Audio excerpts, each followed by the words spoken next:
For about 2 years in the early 90s, it was transformed from a family-friendly town just outside Saskatoon into Canada's most notorious address.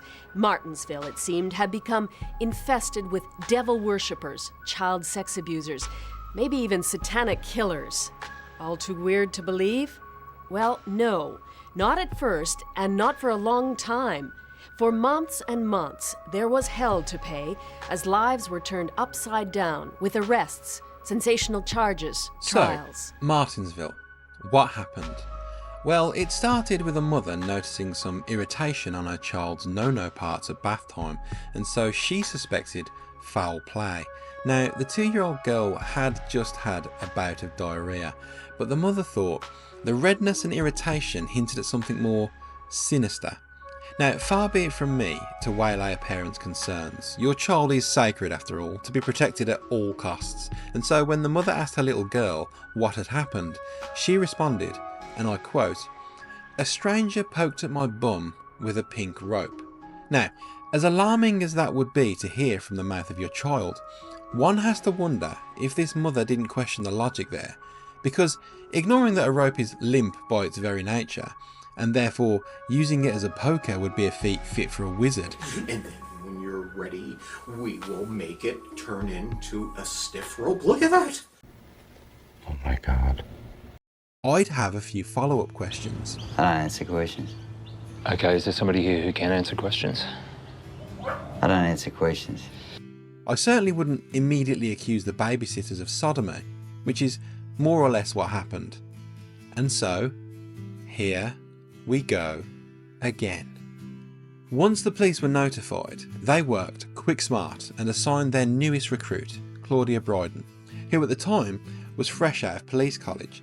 Now, I don't want to cast any shade on the fine folks over at Martensville Police HQ, nor Claudia herself, but assigning your newest and therefore least experienced police constable might not have been the safest bet.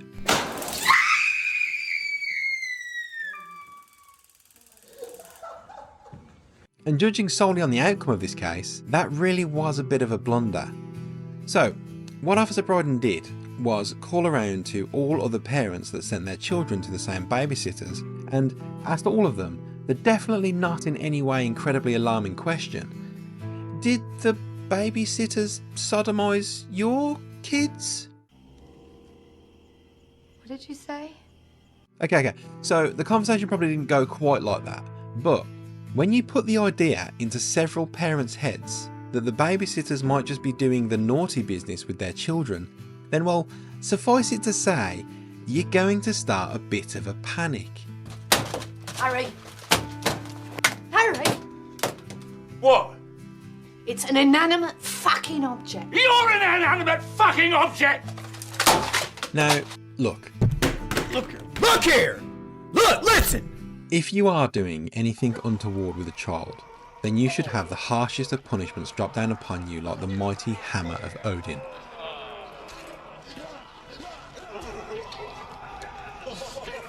I mean, that goes without saying, obviously. And so on the flip side of that, if you have suspicions that that kind of evil is going on, well fuck me, you better be sure about it before you whip up the mob. Because once that fire is lit, you can douse it with the entire fucking ocean. It ain't going out. And at that point, the victim of said accusations, guilt or innocence, is pretty much irrelevant because in most cases nobody cares at that point.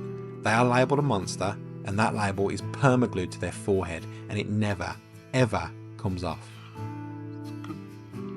Scary. And so, Claudia Bryden did her thing, making phone call after phone call. So she tracked down more parents whose kids went to the same babysitters.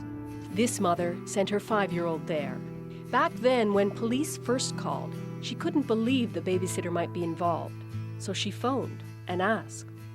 And I can remember being on the phone and I'm just crying and I'm saying, tell me that it's not true. You know, nothing happened, you know.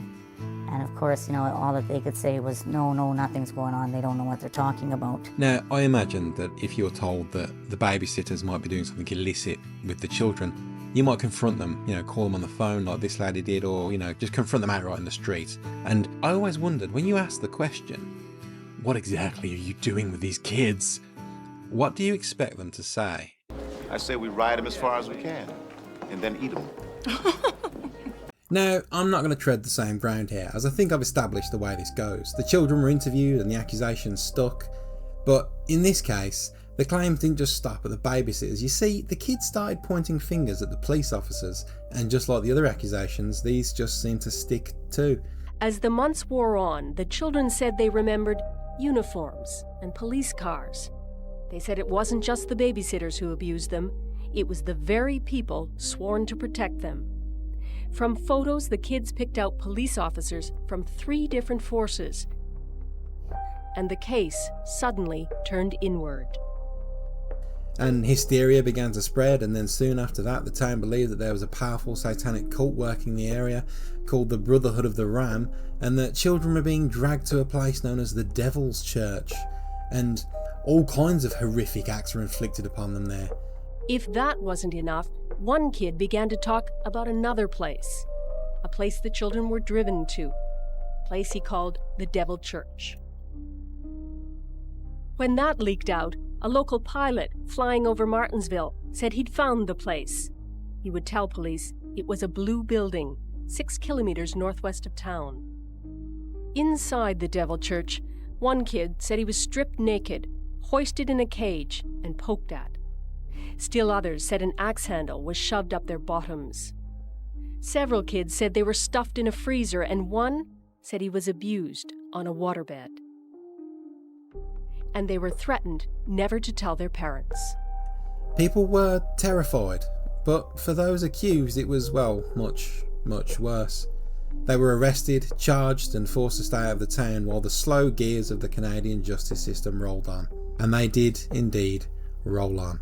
This is footage where one of the officers accused is informed of the accusations against him. What is it then? There's something going on there. Not with me, the original Terry. Okay, well then you know. You were No. I scanned it. Sean. Don't accuse me of that shit. I'm not threatening you. I'm telling you. Don't you threaten me. I'm not And don't threatening. tell me that I'm involved in Martinsville. Okay, You know what I feel like doing right now? I'm so mad. I'm gonna pop you one. Okay? I can understand. Yeah, I'm gonna pop you one. There's nothing I can do to change your mind. You think it's there. It's not there. Yeah, we both have the same issue, see? It's not there. It's not there. I've often wondered about people being accused of something they never done. Terry, there's nothing there. I've never done anything like that. You can literally see the moment where he realises that his life is ruined. It's really rough. You cool? No, I'm just scared. Terry, I'm scared. Okay. I mean, he's literally having a panic attack, and to be honest, who wouldn't? I mean, what do you even do in that situation? You gotta hold me. 6:30. By spring 1992, Martinsville was reeling. Sex abuse, first at the neighbors, then the Devil Church. Add cops as conspirators, and then throw in Satan. So, why did all this go down the way it did? What series of blunders led to all this taking place? Well, I think a lot of the blame can be laid at the Martinsville Police Chief, Mike Johnston. Now, this chap was either really bored, really scared of Satanists, or just wanted to get a big win under his belt, and from what I can find, the details are a little fuzzy on what the actual answer might be. It seemed to me that the longer it went, the more flags, if you want to call them that, went up that say, hey, there's something funny here, there's maybe not as much to this as we're led to believe. Mike was very insistent that there was something going on, there was some satanic stuff happening. We're talking sexual assaults, sexual interference, unlawful confinements, point firearms, assaults, aggravated assaults. How does this compare with anything else you've ever been involved with investigation-wise? It doesn't. I've been a police officer for 25 years, and this is probably the culmination of all investigations. Needless to say, he completely balls this one up. So, against the orders of the prosecutors, he jumped the gun and arrested everyone who had been accused up until that point, including the husband and wife babysitting team, their son and his friend, as well as 5 police officers. And when word of the cult's retaliation materialised seemingly out of fucking thin air, Let's bleed, pig! I want your eyes big! We kill the weak, so the strong survive! He geared up his police force ready for war, telling them that 2 busloads of Satanists were rolling into town with murder in their eyes and a wanton need for unholy sacrifice in their heart. And, well, this was all complete fucking nonsense. And, of course, after scaring the shit out of his police force, they started to question his judgment. And he said that he had information obtained from a woman in Saskatoon that placed 2 busloads of heavily armed Satanists coming up from the Estevan, Moose Jaw areas. And he authorized us to go ahead and bring in our own guns and just be as heavily armed as possible. And at the time, I've got to admit that I had never been more scared in my life. I told a friend of mine if something did happen to me that he would make sure that Barb and the kids were looked after. It just became more and more ludicrous. And if Mike Johnson had actually believed this, then he was setting us up to go down and go down really hard. We just couldn't even conceive what kind of game he was playing. Luckily, with the case being as big as it was taken away from the Martinsville police and handed to a special task force, and quite quickly they were able to pick apart the evidence and roundly fist the gaping holes in the case. You see, the case itself stood on the accusations of the children, the 9 people that were arrested, and the fact that there was this supposed satanic church. You know, the blue shack in the field. Well, funnily enough, when the church was searched, no evidence was ever found. No DNA, no trace of bodily fluids, nothing. We come along as a task force and we're going to organize the material and we're going to move the investigation forward. But at the end of the day, we start to see flaws of what doesn't seem to hold any water. And we start to question it and analyze it and start to investigate backwards and try and twist and turn what we are looking at to say, well, what do we really have here? When we looked at all the information we had, we started to have our doubts about whether or not children actually had been taken to this location. Some things did not seem right. But I mean, with the kids coming up with all these elaborate stories about being kept in cages, locked in a freezer, being beaten with an axe handle, and forced to engage physically with adults on a waterbed, well, how did they come up with these stories? Well, just like in the McMartin case, they were fed a story cooked up by the interviewers, and after extensive and exhaustive questioning, they all just agreed it had happened the way the interviewers laid it out. On a second look, there was no waterbed. The freezer was used for storing meat, the axe for cutting wood, and the cage to house newly hatched chicks. In fact, none of the kids had ever been there, so how did they come up with their stories? Have you ever seen that building? Turns out, early in the investigation, they were shown pictures of the blue building and the things inside, and over the months the kids began generating stories about them. And the same goes for the suspects. The kids were just shown pictures and started pointing people out. Luckily, the task force saw this for what it was and cleared these people before anything got too far. We had some names given to us as potential suspects that hadn't yet been pursued in this investigation, and this was some of the new work that we were going to pursue. When we talked to these people, we realized that something's not right. That some of the identifications just were wrong. You became reclusive in so much as we didn't leave our home, and anytime somebody would drive on our property, the dog would bark, and you'd think, is this the time? Is this the moment when the insanity goes beyond where it has already been? And I actually think that had the task force not got involved in this, and had those people not had the strength of their convictions to do the right things for the right reasons, we could have seen people go to jail that had no business being there. And that's a sad comment on our justice system.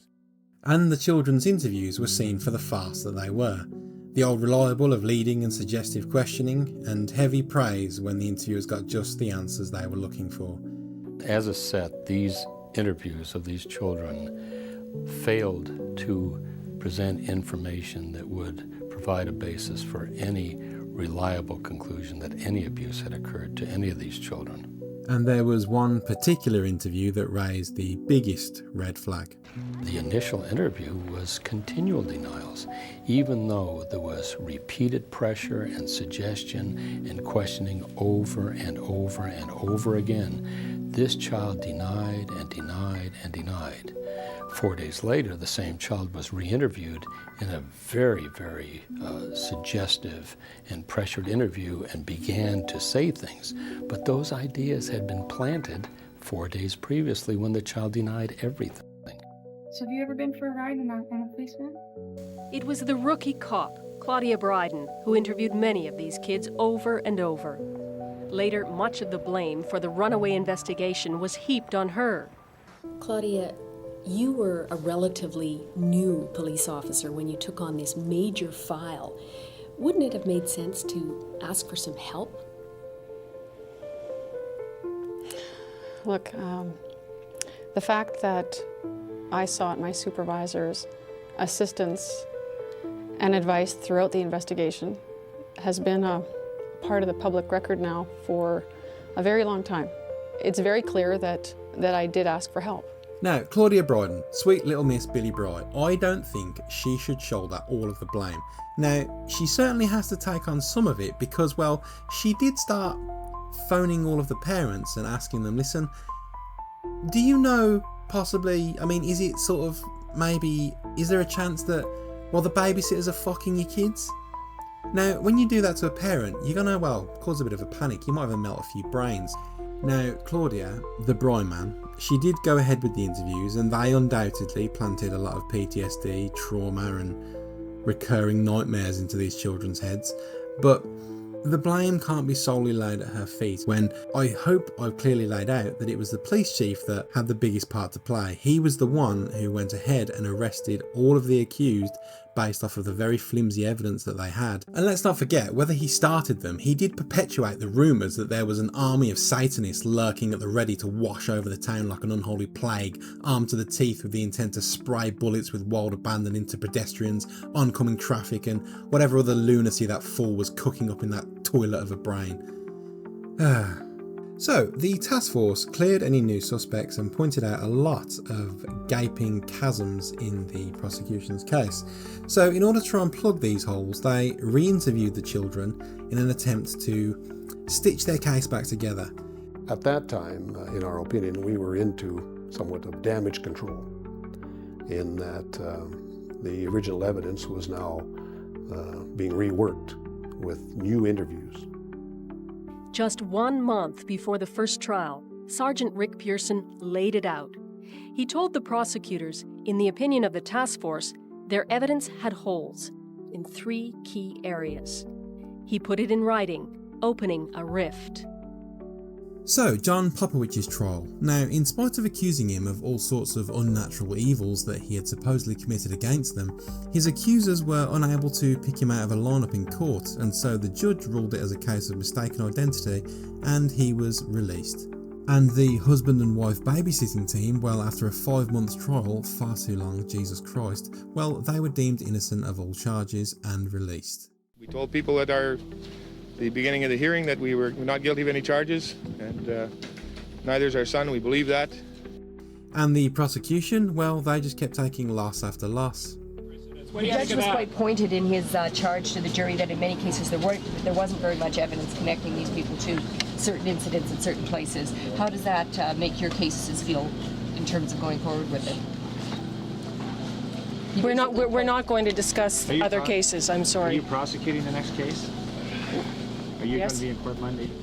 Now, fortunately, there weren't any further cases, and the reason being, the prosecutor's boss said, listen, this stops now, we're not going to try any more cases, this is over. Saskatchewan Justice has announced that a stay of proceedings has been filed with respect to the remaining 4 adults charged in the Martinsville case. So at least someone on that side was seeing sense. And so this left the entire Martinsville case in ruins. Thank God. With no more of the accused being brought to trial and the prosecution bowing out, the Martinsville case was well and truly over. But this wasn't a happy ending, as the lives of those accused were forever ruined, their reputations were tarnished, and they never fully recovered. 10 years later, the Martinsville case won't go away. Pedophiles, or so the town thought, and no punishment could be too severe. Ron Sterling was a pariah, head of a family that preyed on kids. And this walk would be played over and over on television. You want to get out of my yard right now? Ron Sterling was not guilty, but he paid a high price anyway. That they could believe that we could do anything like that to their children hurts beyond belief. He and his wife, Linda, lost their home in Martinsville. They started over in Prince Albert. Once he was deputy head of a correctional center. Now he drives a cab. This is one of the most terrible charges you can face. As far as I'm concerned, it's even worse than murder. Murder, there's some excuse for that people seem to accept. This, there is no excuse for. How do you get over something like this? Our lives are gone. Our reputation is gone. My job is gone. Have you ever thought of moving out of Saskatchewan? No. Why? Where am I going to go? What am I going to do? Why would I want to go someplace else? Somewhere where you're more anonymous? You're not anonymous anywhere. We're still recognizable. I mean, it doesn't matter where we go. There's always somebody who will stop and stare, point a finger. Popowich, as well as the babysitters Ron and Linda Sterling, did successfully sue for damages under wrongful and malicious prosecution, with Popowich receiving $1.3 million and the Sterlings receiving $925,000 once both settlements had reached their conclusions. But I don't really see that as a fair trade-off. Come to your own conclusions, I suppose. Whatever. John Popowich can never escape the memories of Martinsville. He was the Saskatoon police officer who 10 years ago was named as a child abuser.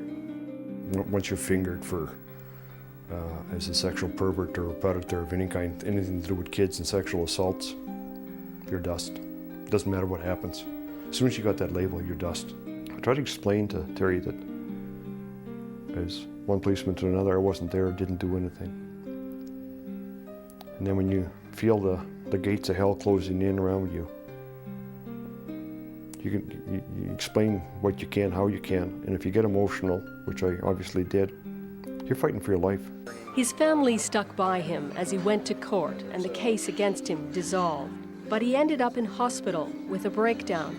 I'm going to be on medication for the rest of my life. I will never be able to lead a normal life like you can or anybody else. Come and go as they please. I still got to watch where I go. I still got to watch what I do. And there's still a lot of people out there who point fingers and say I'm guilty.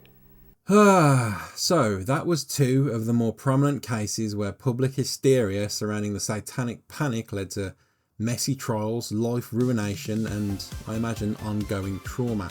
Now, there were two more cases that I wanted to discuss, but I've been working on this video for so long now, and with the subject being as bleak as it is, I kind of just want to move on to something a little more light-hearted. I will come back to this topic and cover those cases eventually, but for now, I don't know, maybe I'll move on to something like vigilante street justice or war crimes. I'll think of something.